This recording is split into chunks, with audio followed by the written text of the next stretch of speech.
caros internautas que nos assistem pelas plataformas sociais do Centro Espírita Jesus Nazaré, de Dourados, Mato Grosso do Sul, nosso muito boa noite. Estamos iniciando mais um ciclo de palestras virtuais ou remotas, ao vivo pelo YouTube, como fazemos todas as terças-feiras, no horário das 20 horas de Brasília, 19 horas, horário local, numa realização do Centro Espírita Jesus Nazaré, de Dourados, Mato Grosso do Sul, com apoio inestimável e restrito do IDEAC, Instituto de Difusão Espírita Allan Kardec, lá de Campos, do Rio de Janeiro. Hoje, caros amigos, como anunciamos, temos um convidado muito especial que já divide a tela conosco, nosso querido amigo Sebastião Camargo. E o Sebastião vai proferir o tema Tudo Podes, se quiseres.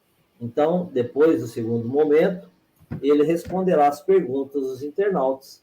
Então, desde já, pode ir formulando. Sebastião, mais uma vez, obrigado. Com você a palavra e até daqui a pouco.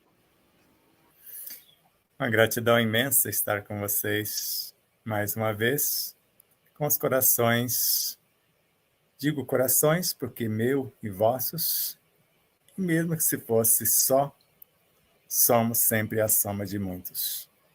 E esses corações amados que se entrelacem neste momento, sobre a luz do Cristo, sobre a permissão de Deus, ancorados pelos bons espíritos e amparados pelos elementos elementais da natureza.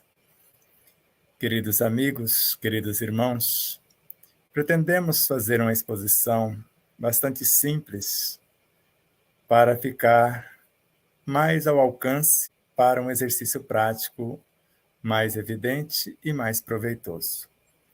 Porque se o tema é tudo podes, se quiseres, tudo lograrás se te dispuseres. Essas frases são de Joana de Ângeles, da obra Momentos de Consciência. E a obra já diz tudo. Precisamos ter ciência do nosso existir e a real consciência de nossa existência. Como espíritos, segundo a autora, temos quase a idade do universo. Como almas, fração ou um ponto de autoconsciência pura desse espírito, temos apenas a idade cronológica desta atual encarnação. Se para Allan Kardec, em O Livro dos Espíritos, na questão 909, ao interrogar o Espírito da Verdade, o homem poderia sempre vencer as suas más inclinações pelos seus próprios esforços? Sim, e na maioria das vezes fazendo pouco esforço. O que lhe falta é a vontade. Para Leon Denis, a vontade é o querer. A fé, para Joana de Ângeles, é o saber. E o amor, para Miramês, é o amar. Tanto a vontade, quanto a fé, quanto o amor, segundo os três autores, porque para Leon Denis, a vontade é a maior de todas as potências do ser. Ela é considerada a onipotência do espírito agindo sobre as potências da mente, do perispírito e do corpo. E o uso persistente desta vontade, nós podemos vencer qualquer situação, inclusive a morte. Para Joana de Ângeles, a fé é a flama que aquece o espírito e dá-lhe forças para superar tudo, mágoas, desaires, enfermidades e até mesmo a morte. Para Miramês, para nos curarmos de todas as enfermidades, e inclusive de enfermidades congênitas, o primeiro passo é amar, o segundo é amar, e o terceiro é amar. quando deparamos com a frase tudo, sempre, jamais, não nos deixa saída.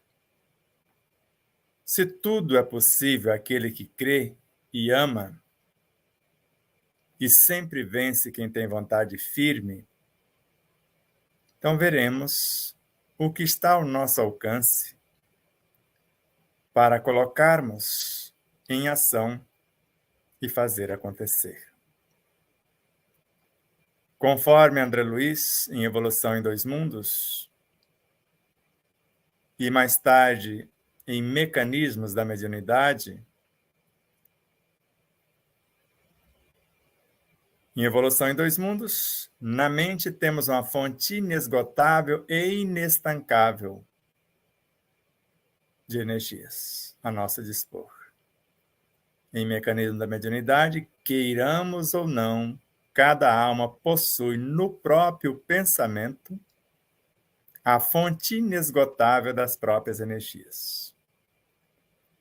Para Joana de Ângeles, a mente é uma emanação do espírito, e nela nada é impossível de se realizar desde que respeitemos as leis.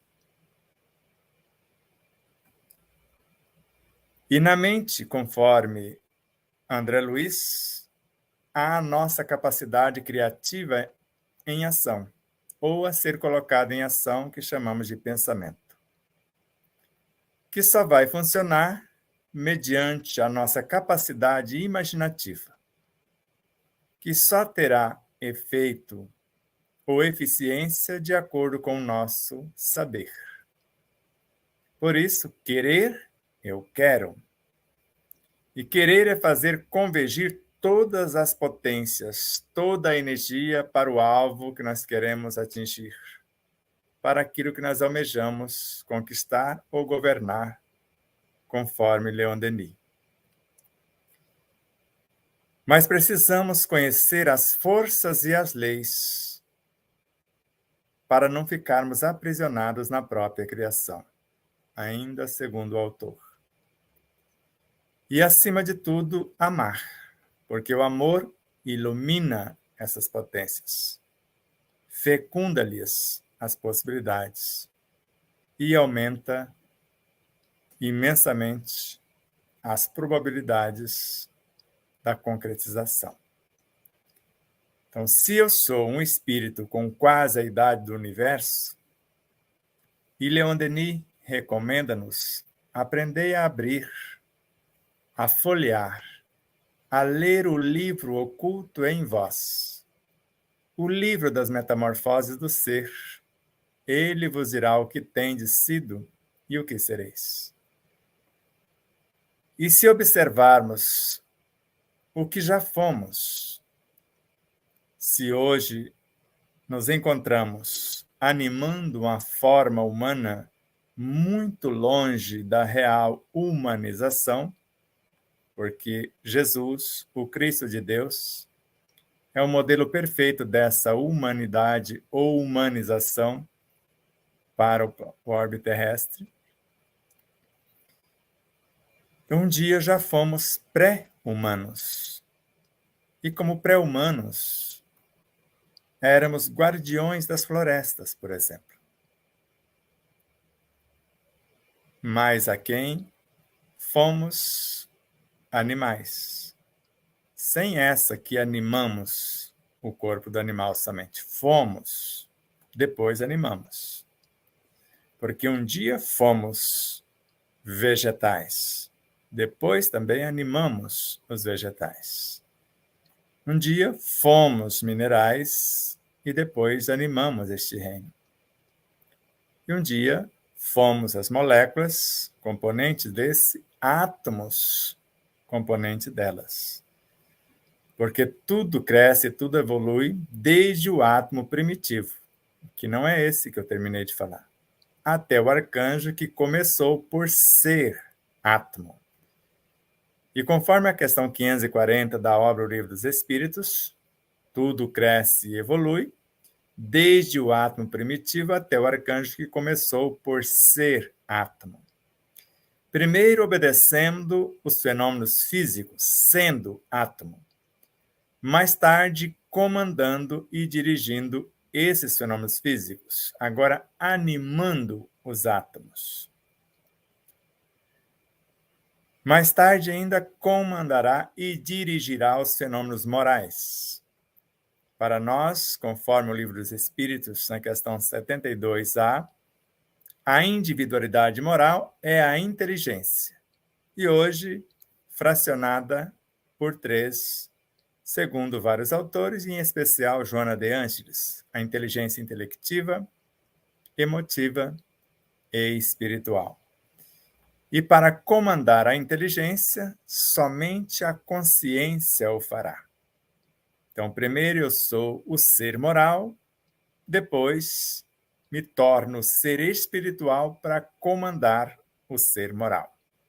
Então, primeiro eu obedeço sendo um aluno.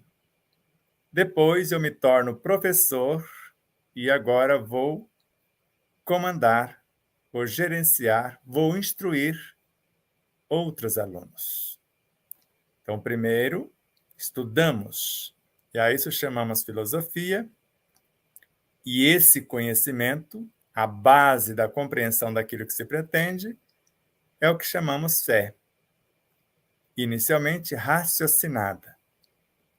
Eu acredito porque eu tenho certeza. Só tenho essa certeza após a compreensão, após o estudo minuciado de tal fato ou de tal coisa. Já a fé vivenciada, além do saber, eu me torno aquilo que sei.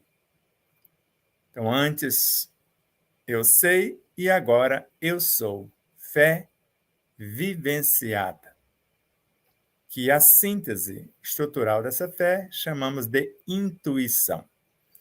Então, quando nós vivenciamos a fé raciocinada, criamos um vínculo com a nossa consciência, que é o ser espiritual, que gerencia o ser moral por intermédio da vontade, que é a gerente esclarecida da mente para Emmanuel.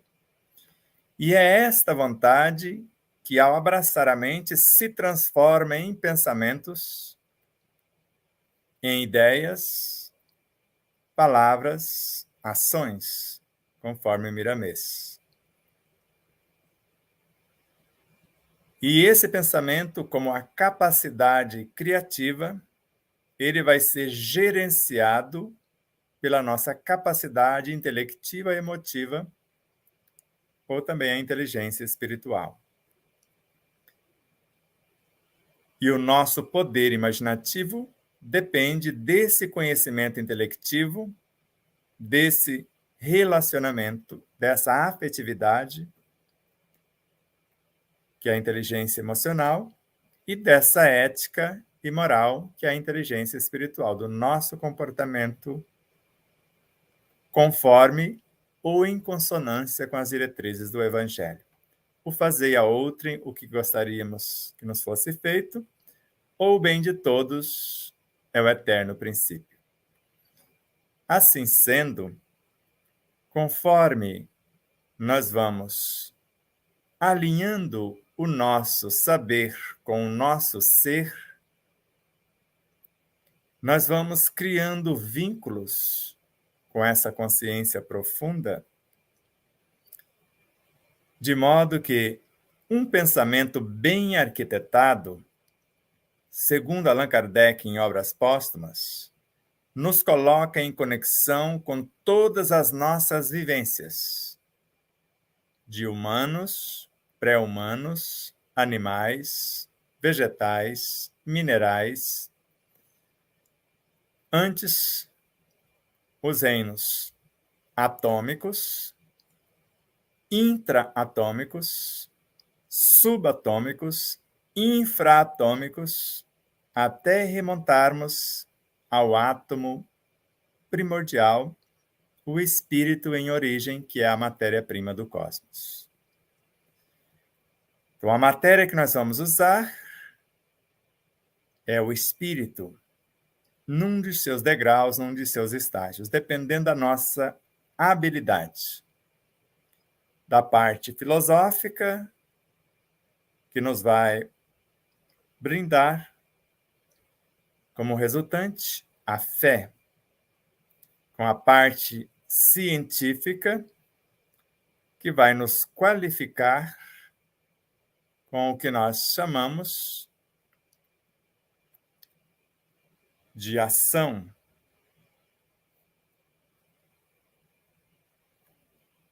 E, ao mesmo tempo, nesta ação experimental, a investigação daquilo que se estudou, nós vamos ter uma resultante para definir o nosso comportamento moral. De modo que, se eu entrar em conexão com as diretrizes mais harmônicas da paciência, da compaixão, da alegria, da esperança, eu estou conectando com a minha essência consciencial. Quanto mais nobre for o meu propósito diante da intolerância, eu quero desenvolver o entendimento. Eu vou encarnar da minha essência consciencial algo para solucionar esse mecanismo de intolerância que está me visitando. Um ponto de autoconsciência pura. O que é autoconsciência pura? É a melhor solução para aquilo que está em vigência. Se é a intolerância, o entendimento. Se é a impaciência, a ciência da paz, ou a paciência. Se é o desespero, a esperança. Se for a tristeza, a alegria. Então, enquanto não definirmos o que queremos enfrentar e o êxito a ser logrado, porque tudo podes, se quiseres. Tudo lograrás, concretizarás, se te dispuserem. Porque se eu não sei, eu me disponho a aprender. O que queres que eu faça ou o que queres que eu te faça? Se eu me disponho a aprender aquilo que desconheço, logo a minha essência consciencial enviará os professores, as virtudes componentes do reino de Deus em mim. Eu estou entrando em conexão com todas as minhas vivências. Se for para a recomposição de um tecido, quando fomos e animamos o corpo de uma simples lagartixa, se é que podemos chamar simples, nós sabíamos recompor partes do nosso corpo numa velocidade bastante espantosa para nós hoje. Assim como a salamandra e vários outros elementos do reino animal, do vegetal, dos minerais e etc. Se um pensamento bem arquitetado me coloca em conexão com todas as minhas vivências, eu posso trazer essas vivências de outras etapas para recompor partes do meu corpo, já que sou a soma de todos os reinos, conforme o Livro dos Espíritos. Somos a soma da força mecânica que rege o mineral, da sensibilidade do vegetal, do instinto do animal, podemos completar da razão no pré-humano e agora da inteligência no pré-humano, a razão ainda no pré-humano para o humano e agora do humano para a angelitude, a intuição. Não por acaso Richard Bach, o autor da obra O Messias Indeciso, Fernão Capelo Gaivota e outras, ensinar é lembrar o outro que ele sabe tanto quanto nós. E é o que eu estou fazendo agora, ou o que estamos fazendo.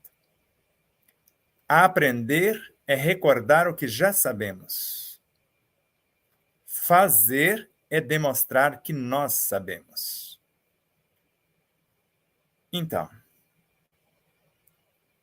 eu estou lembrando a vocês que sabe tanto ou mais do que nós.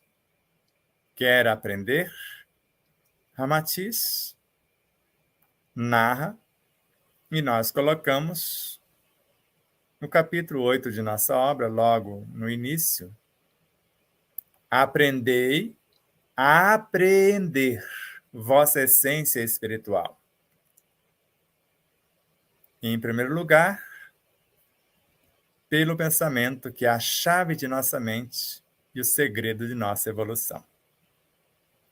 Então, eu vou aprender a apreender, trazer para o meu consciente e segurar esse energismo, aprendê-lo, para que ele possa transformar-se em pensamento, em ideias, palavras, ações. Quando Emmanuel narra que o Evangelho está em nossa consciência, em nosso próprio espírito, em nosso coração, e Joana de Ângeles complementa, é um repositório de força, lei ou a síntese das virtudes, vitalidade e vida. Então, força que é a lei, gerenciando a vitalidade para gerarmos a vida. E vida em abundância. Então, não é tão difícil. Então, imagine agora. O que você deseja reconstruir no seu corpo? Tem alguma coisa que lhe perturba? Toda situação enfermiça ou heranças de outras etapas, doenças congênitas, tem uma causa, tanto no emocional, quanto no psíquico, moral ou espiritual. Para o Dr. Calais, conforme registrado por Kardec, no artigo O Sono do Espírito, na Revista Espírita de junho de 1866, como médico, quando encarnado, ele buscava a cura para os seus pacientes no desalinho moral. Então, analisava o efeito físico, buscava a causa na parte moral, no desequilíbrio ou na dissonância moral em relação ao Evangelho ou às diretrizes morais.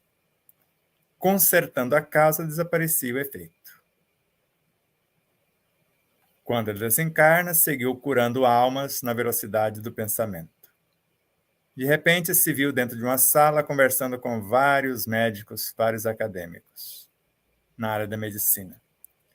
Ele os questiona e eles respondem, e ele percebeu que estava respondendo para ele próprio. Percebe? Então, por bons serviços no plano físico, ele desencarnou e continuando a sua tarefa, aqui curando corpos, lá curando almas. Ou aqui curando o ser moral, a inteligência e consertando os corpos, e lá curando o ser moral e também o ser espiritual. Então, por mérito das ações enobrecedoras ou nas ações enobrecedoras, acessamos essa essência consciencial que estaria a solução. Porque se Joana de Ângeles, na obra Desperte, Seja Feliz, ensina-nos que há em nosso corpo biológico um médico à nossa disposição e uma farmacopeia com recursos inesgotáveis, que basta a fé irrestrita em Deus e a ação da vontade gerenciando o pensamento, Allan Kardec fala que no perispírito tem uma fonte permanente de energias, não só para esse processo da cura, mas para afastar também os maus espíritos. André Luiz e Joana de Ângeles, na mente, também é uma fonte inesgotável.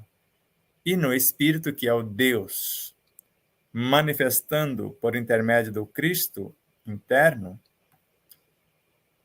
não há limite. porque tudo podes para o bem, se quiseres.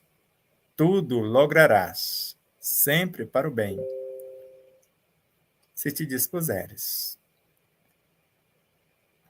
Assim, qual o seu propósito?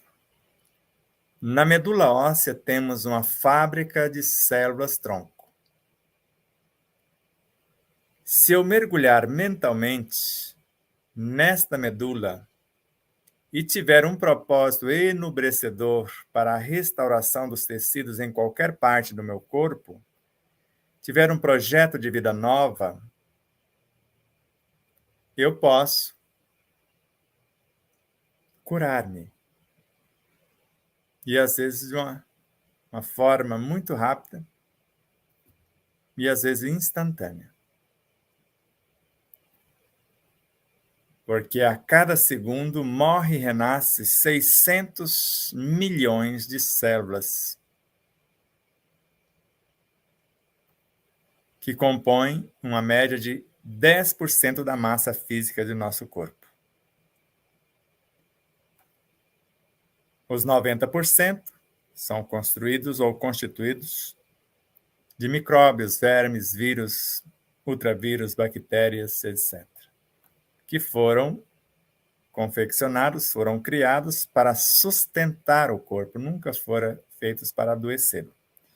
O que nos adoece é o ambiente em desalinho, não a presença desses pequeninos. Então, se eu quero consertar um tecido, primeiro eu conserto o desalinho moral e espiritual que está lesando esse tecido. Vou dar um exemplo.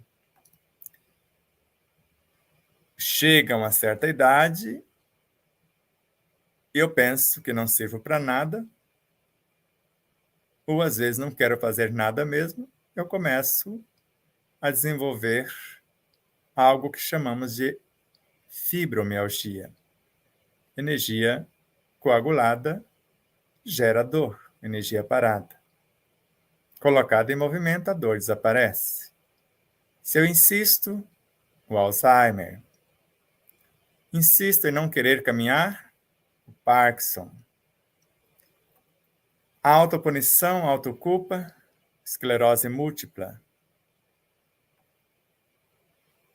O orgulho vai ao extremo, quero dominar tudo e sou dominado por ela.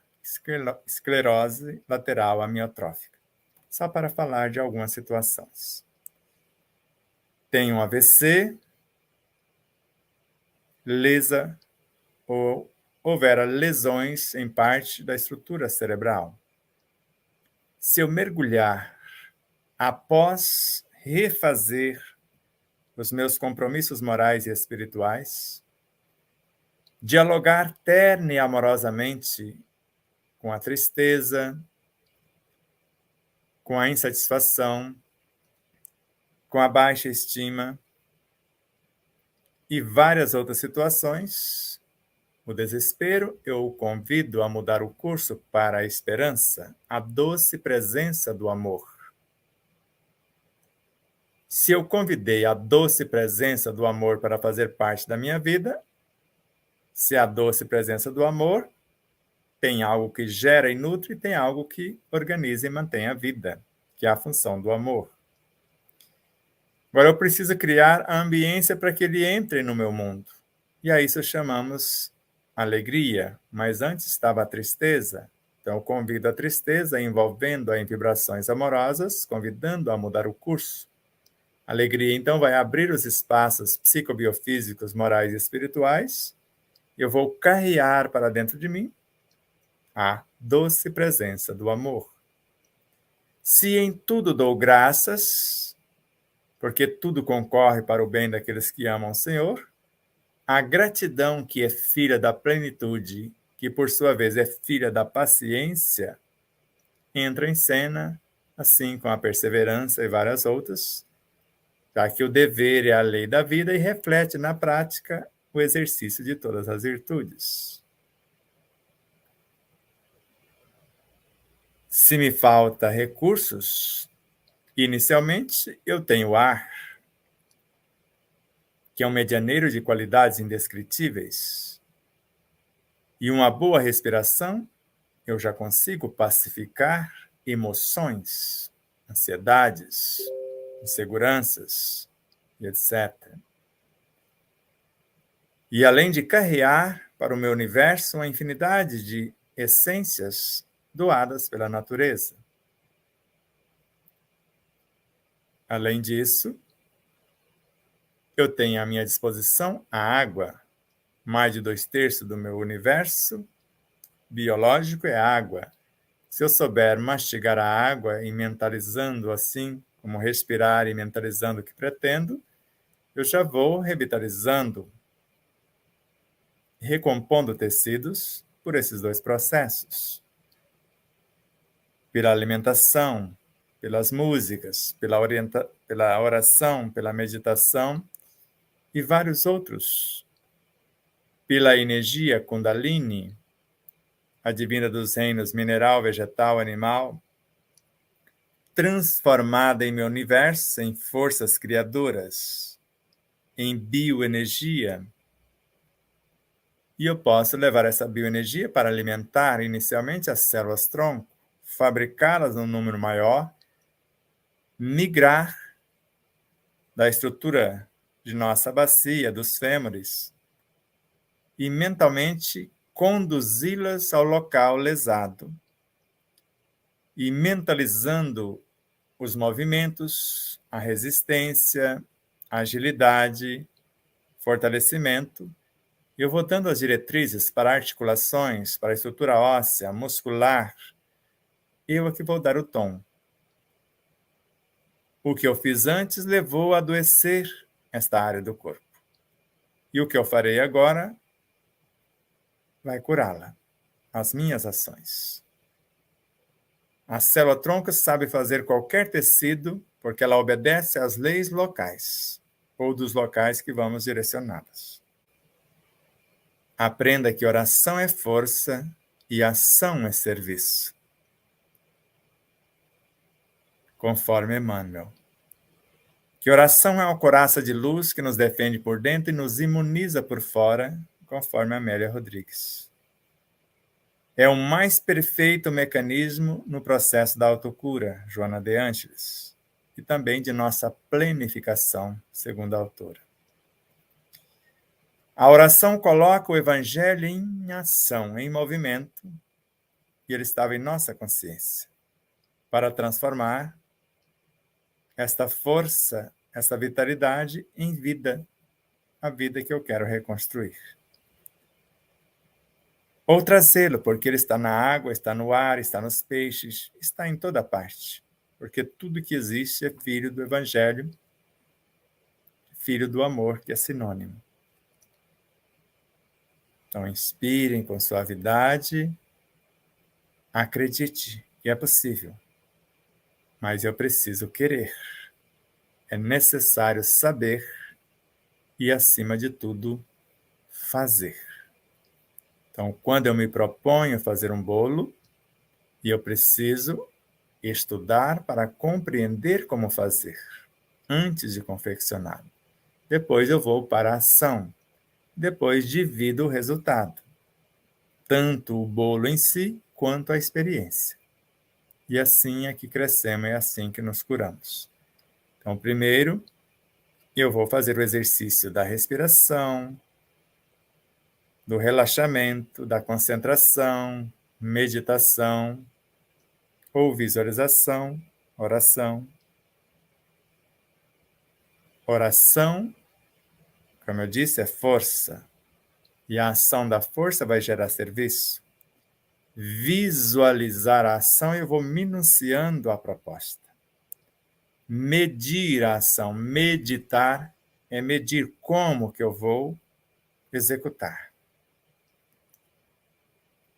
Antes, eu estabeleço um propósito, oração, entendo e visualizo, e depois vou mentalizando, medindo como eu vou colocar em ação. para que eu faça exatamente o que eu gostaria que me fizesse, ou o que eu faço vise o bem do contexto, ou o bem de todos. Abraços de luz, paz e muito amor. Sebastião, como sempre, né, nos levando à reflexão, interiorização de nós mesmos.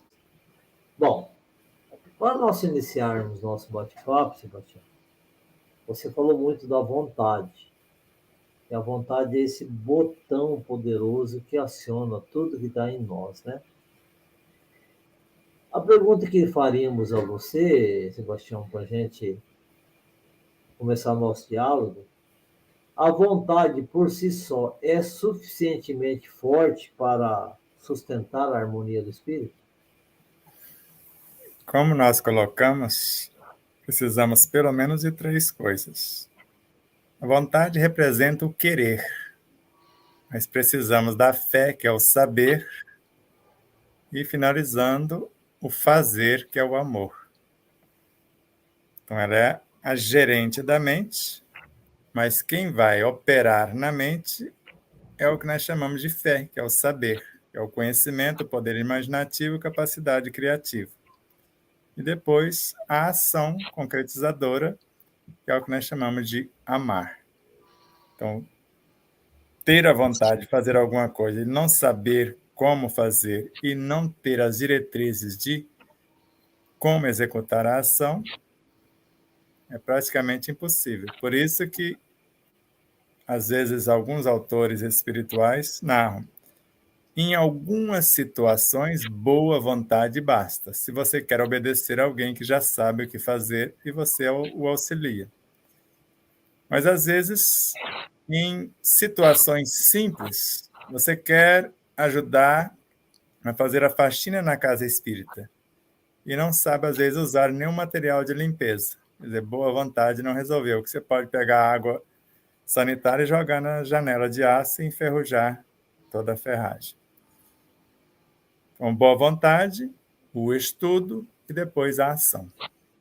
Qual a capacidade que um ser tem de transformar uma situação externa, a princípio intransponível? Como nós dissemos, tudo podes, desde que seja para o bem. Porque em Três Lagoas mesmo, eu conheci um construtor que ele teve um AVC e foi tão grave que atrofiou toda a sua musculatura, e quando nós fomos visitá-lo, é como se fosse aquele amontoado de ossos retorcidos em cima de um colchonete. E perguntamos a ele se ele gostaria de voltar a construir. E explicamos a ele como fazer e demos um start inicial. Para encurtar a história, 6 meses depois ele estava construindo outra vez. Ele reconstruiu o próprio corpo, porque uma das coisas que nós falamos para ele: você sabe fazer casas belíssimas, por que não reconstruir a própria casa? E ele comprou a ideia, e conhecemos outras situações que um tumor, às vezes bastante agressivo e não tão pequeno, bem quase da estrutura de uma mão papaya, por exemplo, pequeno, e desaparecer da noite para o dia. Então, quando a pessoa tem um nobre propósito e ela desconhece que ela tem esse cabedal, porque o espírito, a sua essência, segundo Joana de Angelis, sabe o que fazer, quando fazer e como realizar. Então, se ela tem um nobre propósito, ela acessa, mesmo que não fique sabendo, essa essência, ou até outros amigos espirituais auxilia por conta do nobre propósito. Por isso que dá para fazer verdadeiros prodígios, conforme está no Evangelho segundo o Espiritismo. Se todos os encarnados estivessem cientes da força que trazem em si mesmos, colocando a sua vontade a serviço dessa força, seriam capazes de realizar verdadeiros prodígios. Prodígios esses que não passam de um desenvolvimento das capacitações ou aptidões humanas. A transformação moral depende da nossa atitude ou da fé em querer renovar-se? Das duas coisas. Porque se transforma, quando a gente fala transformação, é transformar-se na ação. E, em especial, quando se fala ainda de transformação, é transformar o que já existe em nós. Mas só acontece na ação. A fé é o conhecimento de como fazer essa ação. Então, eu vou planejando a ação mediante esta fé, esse conhecimento básico. E vou experimentando na ação, e se me falta mais conhecimentos, eu vou em busca até eu atingir o meu intento. Então, é a tentativa que nós chamamos de erro e acerto. Então, eu entro com o que possuo, vejo até onde consigo ir, se não atingir o que eu esperava, eu busco novos conhecimentos, novos referenciais e vou para a luta. Então, é fé, conhecimento e ação. São simultâneos. Boa noite. Minha filha fez um tratamento de radioterapia no tronco cefálico. Como posso prosseguir na mentalização? Pergunta ela. Então, se é no tronco encefálico, nós temos 3 cérebros. O cérebro primitivo, que nós chamamos de cerebelo, que está ali mais ou menos onde você está falando. O cérebro emocional e depois o neocórtex, a parte superior. Se nós temos uma fábrica de células-tronco, temos também as células que nós chamamos de natural killer, para que possamos destruir os tecidos que estão, nesse caso, gerando o tumor, desintegrá-lo e depois a reconstrução dos tecidos lesados.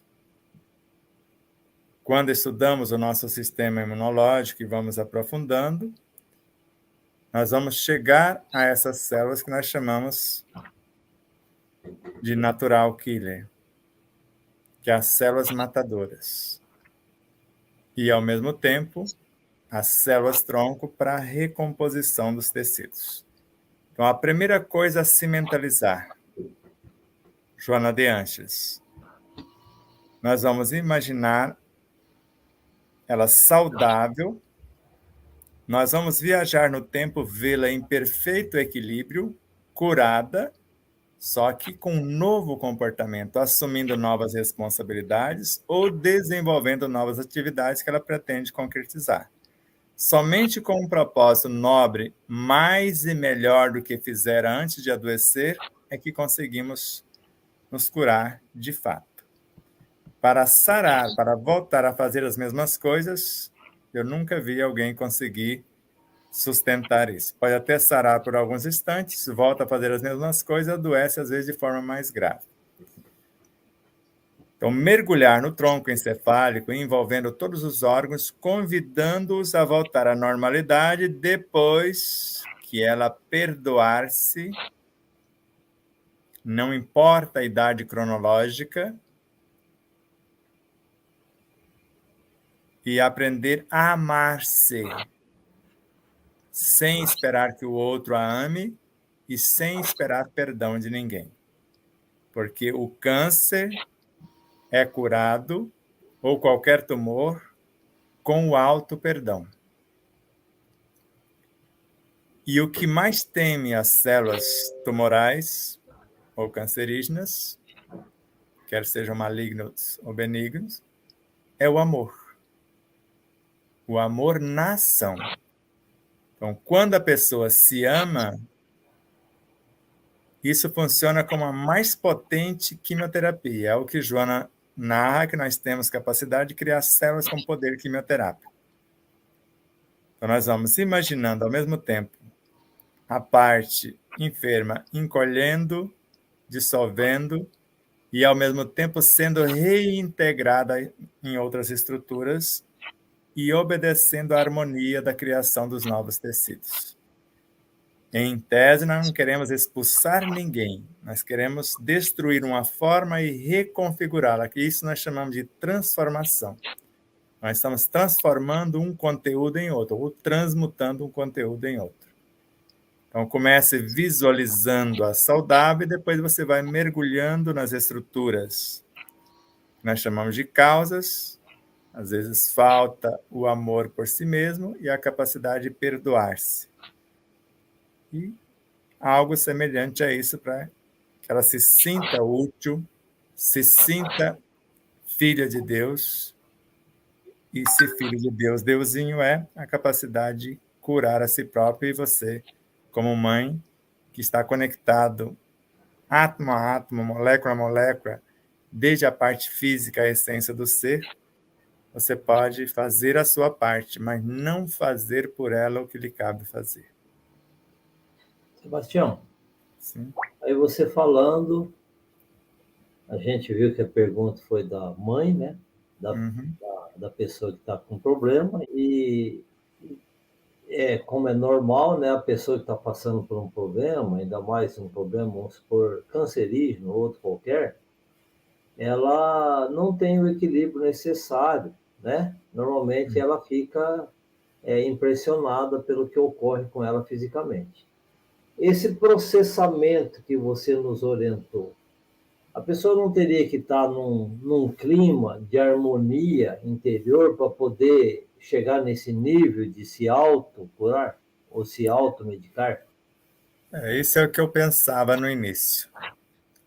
Mas não precisa ser assim. O que conta é o desejo sincero, o real querer de sair da situação. Porque a ajuda tanto da consciência dela quanto de outros espíritos é mediante o desejo sincero de querer sair da situação. E por mais dolorido que estamos, por mais terrível que sejam as enfermidades, todos nós queremos nos curar. Isso é inato no ser. E ainda com o auxílio da mãe, alguém criando essa ambiência, porque além da mãe mentalizar, de dar o carinho, alimentação, roupa, fazer chegar a uma infinidade de situações dentro, ela ainda pode estimular esse querer na própria filha. Ela pode, porque mãe tem esse poder. Então, de imaginar, por um instante, se eu posso pegar o seu carro emprestado e consertá-lo, se eu sou um bom mecânico, a mãe, ela gestou esse corpo. Então, ela sabe criar um corpo novo na sua estrutura psicobiofísica, moral e espiritual. Teve a participação desse espírito? Sim. Como arquiteta também. Então, ela, por alguns instantes, ela vai colocar-se como se estivesse pedindo à filha: fique de lado, minha filha. Deixa eu operar a sua mente por alguns instantes.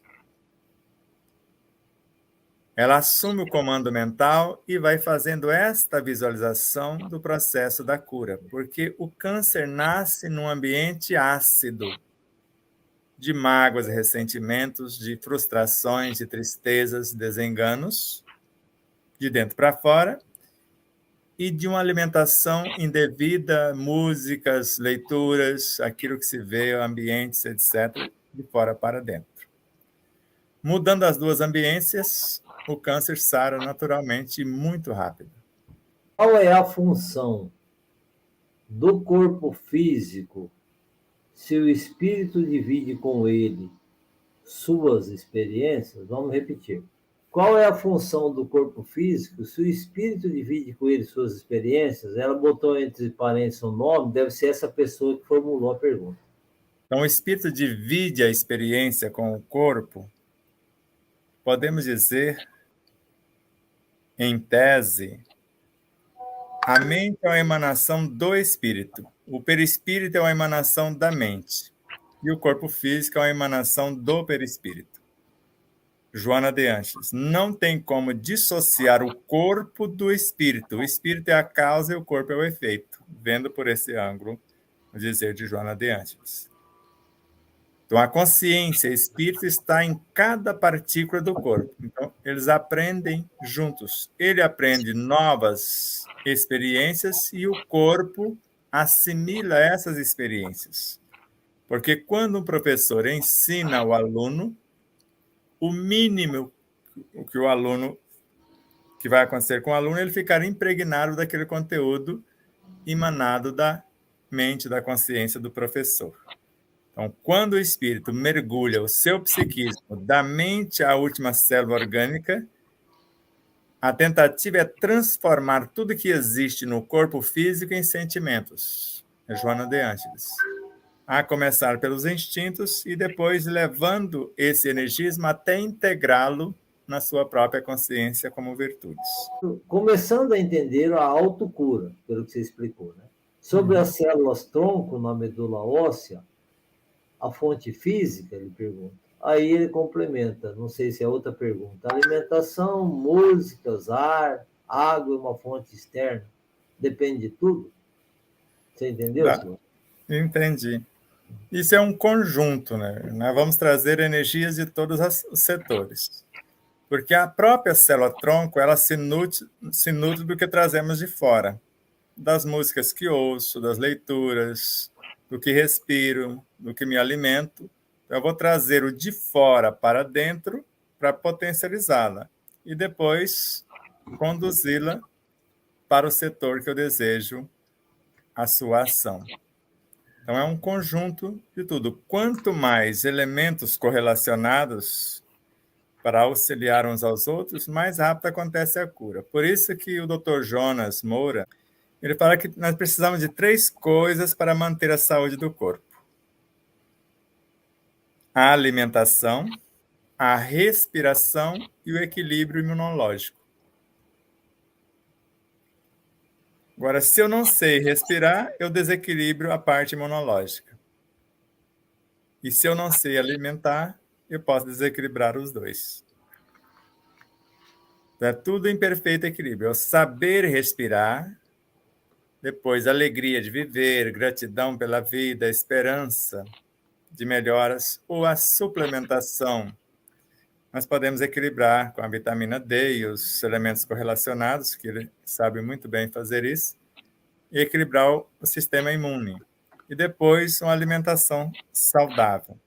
E faltando, por nossa conta, depois a parte espiritual para manter o equilíbrio disso. Porque equilibrar por esses 3 meios. Agora, manter o equilíbrio, aí vai ficar por conta das boas leituras, boas músicas, oração, meditação, a nossa conduta, a nossa vivência em si. Sebastião, repetindo, então você falou respiração, alimentação e o equilíbrio imunológico. Equilíbrio imunológico. Todas as doenças são provenientes do desalinho moral? Pergunta. Aí ela complementa. Como entender pessoas como Chico Xavier, que passava por algumas doenças do corpo?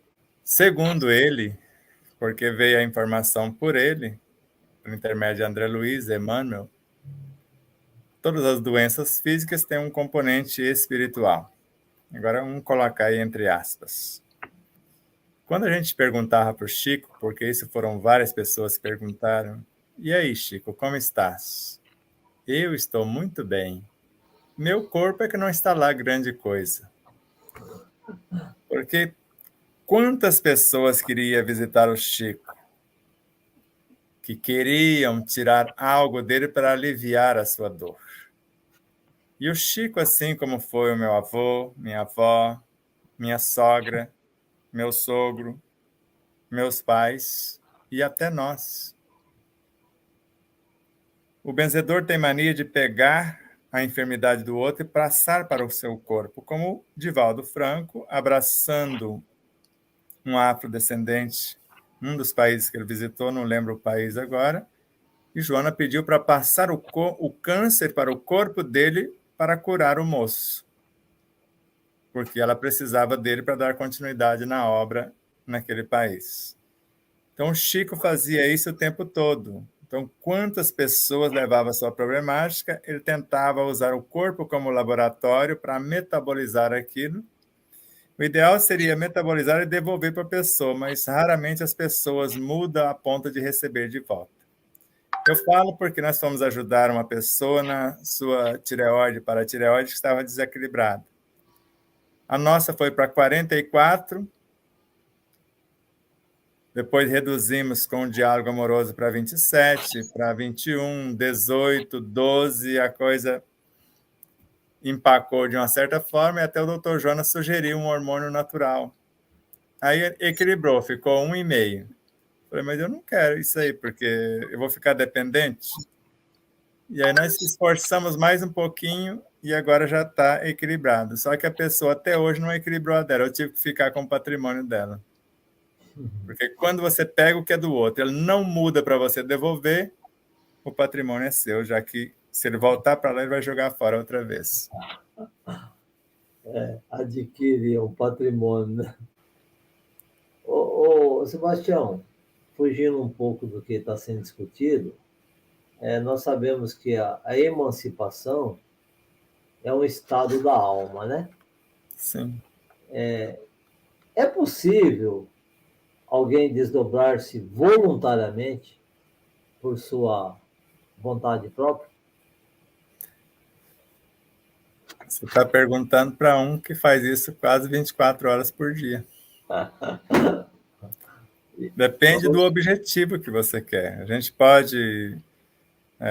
porque eu busco fora do corpo, nos arquivos de outras etapas, e o estudo, porque o estudo acadêmico eu praticamente não tenho. Então, dependendo da situação em que me encontro, que eu estou estudando, às vezes até num livro, eu viajo em várias frequências para trazer, às vezes até do original do próprio livro, dos autores do livro, o contraponto para compreender com mais amplitude aquele conhecimento. Então, você tendo um nobre propósito, tendo um conhecimento prévio, porque só sai do corpo alguém que tem o conhecimento e um nobre propósito. Se não tiver, pode fazer os rituais que quiser, pensa que saiu, cria várias ilusões e não foi para lugar nenhum, senão para as suas próprias criações.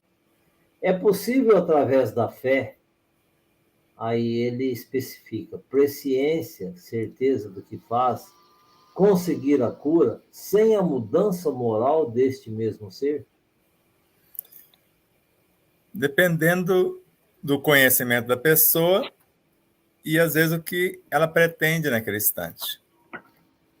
Dependendo da situação, às vezes é melhor a pessoa sarar daquela situação, às vezes só com o conhecimento, do que ela ficar com a situação e se complicar mais do que já está. Então, nós já vimos muitos casos assim. Pelo menos o conhecimento ela já tem, e às vezes pouco compromisso com a transformação moral.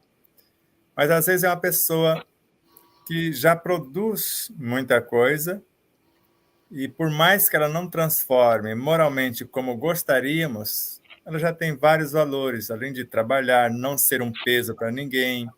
Às vezes é um bom pai, é um bom filho, por mais que não tenha todos aqueles valores de paciência, de compaixão, de ternura ou de tantas coisas que gostaríamos.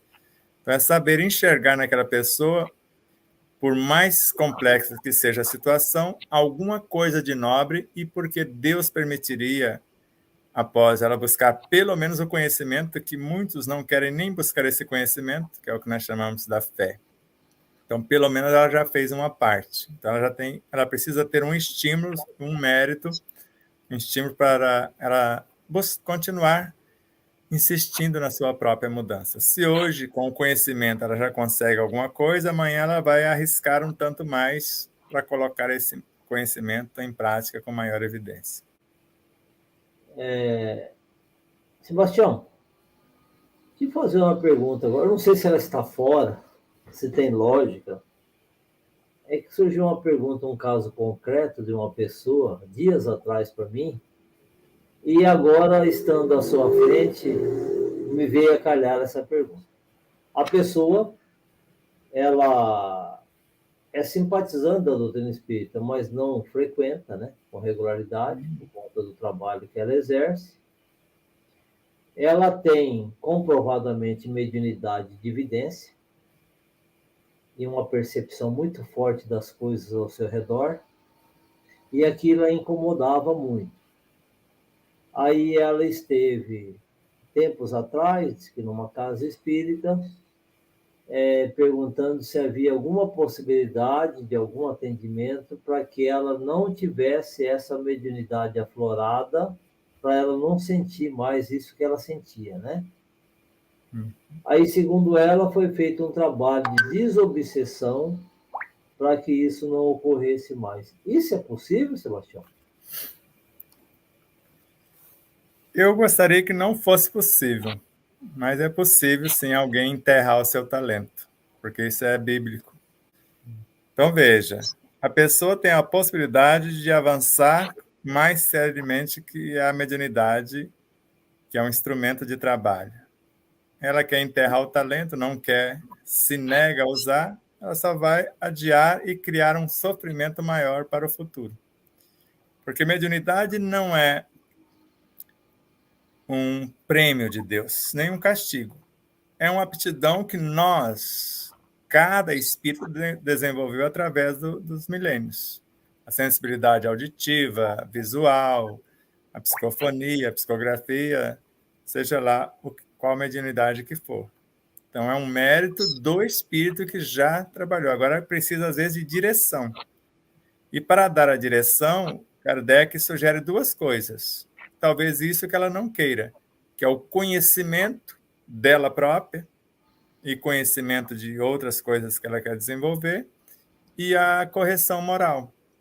Talvez o médium não quer investir na busca desse conhecimento, principalmente o conhecimento de si mesmo e das coisas espirituais, do relacionamento com os espíritos, e a mudança moral para atrair os bons espíritos, e mesmo que atrai espíritos sofridos, não sentir os desconfortos da presença deles, porque quando nós estamos alinhados com o bem, nós atendemos os sofridos sem precisar sofrer as suas dores.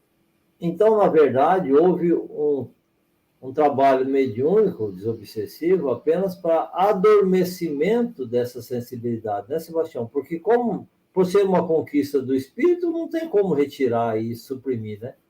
Exato. Isso é muito corriqueiro a gente fazer com crianças. A mediunidade quer eclodir muito cedo, então você, como Retarda. se na universidade, você também sabe isso, você tranca a matrícula. Vamos deixar isso aqui para um pouco mais tarde. Então, a gente deixa a criança ser criança, às vezes ir para a adolescência, fazer o seu curso lá.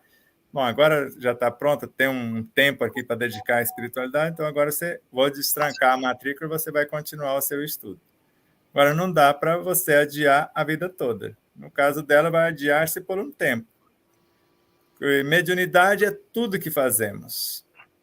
Mesmo que ela não queira desenvolver a mediunidade naquele X, mas é uma pessoa que na vida é um exemplo de moralidade, de parceria, de companheirismo, etc., não importa o que ela vai fazer. Se ela está fazendo bem, ela está exercitando a mediunidade dela. Sebastião, pode acontecer cura ou cirurgia durante o sono? Ótimo. Então, se estudar as obras de André Luiz, você vai ver que infinitas curas acontecem durante o sono, de acordo com o bem que fizemos durante o dia. Então, quando nós nos esforçamos para ser mais e melhor durante a vigília, durante o sono, recebemos vários benefícios e várias curas acontecem. E, às vezes a gente deita todo estropiadinho e amanhece bem revitalizado e já pronto para outras tarefas. Sim, tudo que você falou está no campo da mentalização, do sentimento e da vontade que aciona tudo isso, né, Sebastião? Qual seria o procedimento ao leigo, né, ou ao iniciante, para que haja essa assimilação dessas correntes, porque são correntes fluido-mentais que possibilitam essa mudança interior, né? Qual o procedimento que nós podemos imprimir para que isso ocorra, não sendo experimentados no tempo? Vamos supor que a pessoa seja tão acomodada que ela não quer nem ler uma linha. Então, se ela aprender a respirar, ela não precisa nem concentrar em ritmo respiratório. Ela só vai concentrar que está entrando um ar pelas suas narinas, viajando até os seus pulmões, depois entrando na corrente sanguínea, viaja para todo o corpo e depois retorna trazendo o algo que lhe estava prejudicando. Quer dizer, entra algo nobre conforme a sua mentalização, o seu desejo, e sai o algo menos nobre. Só dela prestar atenção na respiração já é um grande feito. E se além disso ela começar, além de respirar, prestar atenção e começar a abraçar mentalmente desde a planta dos pés, os tornozelos, e vindo para o corpo todo até chegar na cabeça, relaxando o corpo, ela vai aumentando esse poder de sintonia. E depois, se ela concentra a ação num órgão que está enfermo, no joelho, no tornozelo, no punho, qualquer lugar. Então, ela está aprendendo essa sintonia com mais evidência. E se ela gostou de respirar, vai recebendo os benefícios, vai revitalizando, e depois no relaxamento vai se acalmando, nessa concentração vai percebendo curas acontecer, ela começa e silenciando e saindo fora do próprio corpo e observando a sua própria mente, os seus sentimentos, e vai aprendendo a meditar, vai deixando. Então, são coisas simples. Começa com a respiração, relaxamento, concentração, meditação. Depois ela vai apaixonar por isso, e depois ela vai buscar livros para estudar e aprofundar na temática. É um processo de disciplina, né, Sebastião? Exato. Apesar de compreender que a mágoa e o melindre é uma martelada no nosso sistema eletrônico, ainda insistimos neste vício. Então, concluindo. Exato, porque são emoções que, segundo Emmanuel, são semelhantes a marteladas em engrenagem sensível de uma máquina. Você dá uma martelada num relógio, por exemplo. Então, essas melindres. Porque é como se saísse leões de dentro de você. Então, aquele furacão que surge, né, dessas mágoas, esses ressentimentos.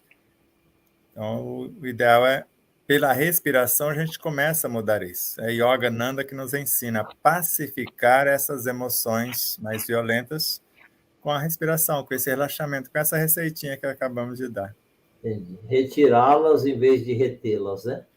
Nem retirá-las, é transformá-las. Não adianta alguém querer tirar mágoa, tirar ressentimento, que não consegue. É transformar isso. Vamos transformar mágoa em perdão. Ressentimento também. E o melindre, idem. Então, não dá para se livrar disso. É o que propõe Sócrates. Não brigue com o velho, construa o novo. Então, a tristeza está ali dilacerando você. Começa a construir a alegria. A alegria desmonta o arquipélago da tristeza e transforma ela em alegria também. O desespero está ali dilacerante. Comece a pensar na esperança. Ótimo. Sebastião, maravilhoso. Ficaríamos aqui mais outro tempo igual esse, só para ouvi-lo. Está muito bom. E queremos agradecer prioradamente por você estar conosco, ter aceitado o nosso convite, pacientemente responder as questões, agradecer a todos os internautas que estão conosco, e aí devolver-lhe a palavra para você fazer suas considerações e nos entoar a prece de encerramento. Muito obrigado, Sebastião, e que Deus o retribua por isso, viu? Gratidão é nossa. Então, relaxe um pouquinho. Vamos nos acalmando. Respirem. Se acalmem. Ao mesmo tempo que agradeça, ou que agradeça o ar que está respirando, que é esse medianeiros que carregam as essências da natureza, o pensamento enobrecido, os sentimentos harmoniosos vão enriquecendo este ar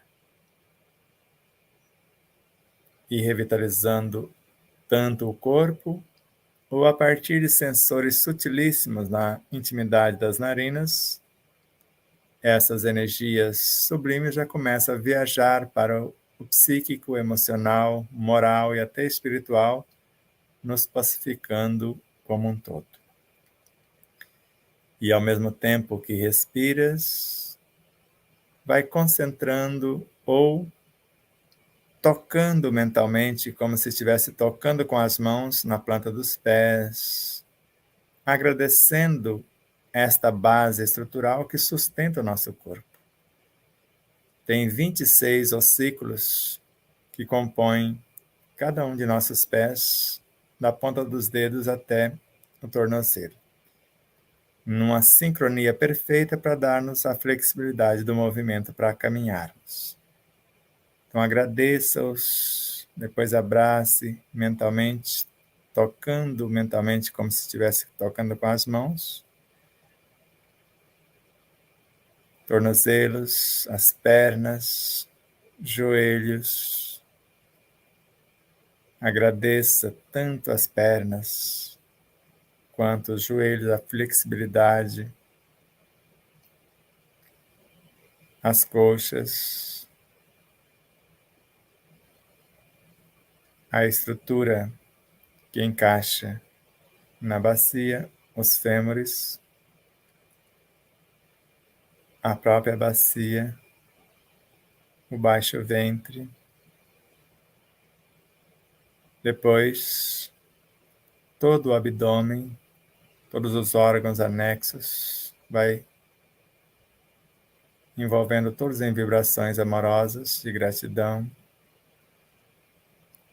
O tórax, com todos os órgãos anexos, coração, pulmões, etc. Nos intestinos,